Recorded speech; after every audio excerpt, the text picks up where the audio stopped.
Ladies and gentlemen, good morning and welcome to this Smart Grids and Clean Power Conference, our third edition. I'm Justin Hayward of CIR Strategy. I'm fascinated by this question of smart grids and clean power, and I think it's a very complex one.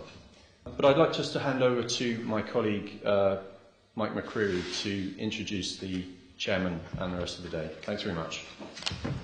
And I'd now like to hand over to our chair of the day, Professor Jim Skeer.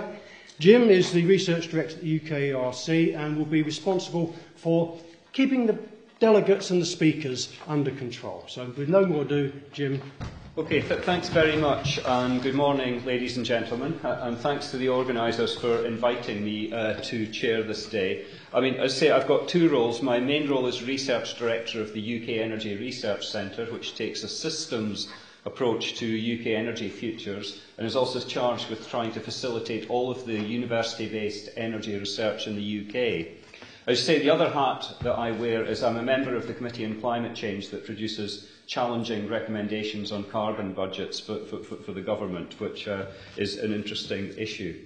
Now, just a few remarks at the beginning before we kick off. I don't know if any of you have seen, but the Intergovernmental Panel on Climate Change is in trouble again because of allegations in the press that Greenpeace may have effectively drafted some of the key conclusions from its recent report on renewable energy.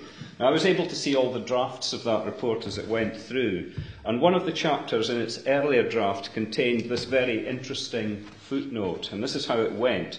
It said, "The term smart grid is often used to refer to this mixture of new technologies, meaning electrical and communications technologies. It is not used here because the term is ill-defined and not scientifically grounded." Now, these drafts have to go around the various governments that are involved in IPCC, and when this hit the US Department of Energy, and in particular the Smart Grids Division that employs 200 people, the wrath was mighty to behold. And using that combination of velvet glove and iron fist that only the US State Department can exercise, you will find that this footnote no longer appears in the published version of the IPCC report. Now, the term may be ill-defined, it may be not scientifically well-grounded, but I think the kind of attendance that we've got here today illustrates that it is rather becoming commercially well-grounded and well-grounded in the policy world. And I think that's the important feature going forward. I think one of the questions, for traditional players in the energy sector, you can almost see this as a useful extension, a refinement of the existing ways of doing things. But for some of the other players coming into the market, it could be something rather more dramatic in terms of change. And then I want to just step back a bit and say, what are the sort of the drivers around this? And for the UK, certainly, one of the big drivers is a big central theme around the decarbonisation of the electricity sector and the electrification of other parts of the energy economy. The government's plan is that electricity should be substantially decarbonised during the 2020s, and that could involve nuclear power, carbon capture and storage, but also critical lots more renewable energy, which is of course intermittent and poses new challenges for the electricity sector. And if we move to a state where we are moving towards heat pumps in the heating sector, battery electric vehicles, plug-in hybrid vehicles, it really changes the very nature of the electricity markets in which you will be operating. And at that point, a more intelligent interaction between consumers and suppliers is going to be absolutely critical.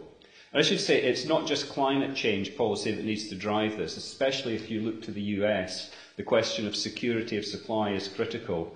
Greater use of heat pumps will take gas out of the energy markets, and greater use of electric vehicles will take oil out. And all of these will actually have benefits in terms of security of supply. Now, I think to get this interaction, this new sort of vision going, I think there are a few things that are needed. I think it's probably well illustrated by the particular papers that we're going to hear today. We need a vision for where we're going. We need attention to standards and regulation that are needed to hold it together. And we need new skills and competences coming in from the perspective of the energy sector. The challenge is going to be integrating different technologies together but it's also going to be integrating different commercial cultures and ways of doing things, and I think that factor is also critical. So the sessions we've got on structure and design later in the morning and measurement and control in the afternoon, I think are going to illustrate and fill out these kinds of challenges. And I think one of the other things that we have certainly picked up is that there is this big difference perhaps in the vision of where things might go.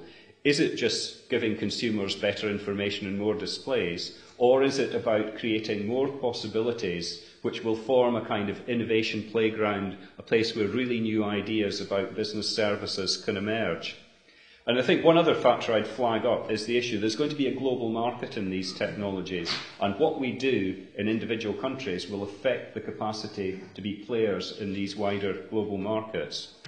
Now, I'll just finish off with a little advertisement, because the UK Energy Research Centre obviously has an interest in this area. Our energy supply team is doing lots of detailed technical work, modelling distribution networks under different configurations of technologies. And in fact, they were running a workshop yesterday afternoon in London at the invitation of DEC on these kind of subjects.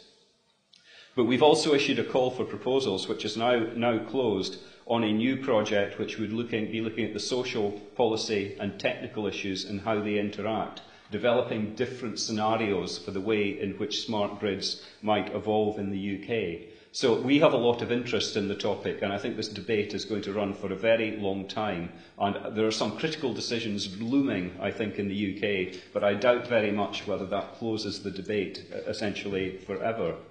Now, I should say, because I'm research director overall, I'm one of these dilettante energy generalists, so one of my motivations for accepting to chair today was to come here and learn from the people who are actually going to give the presentations.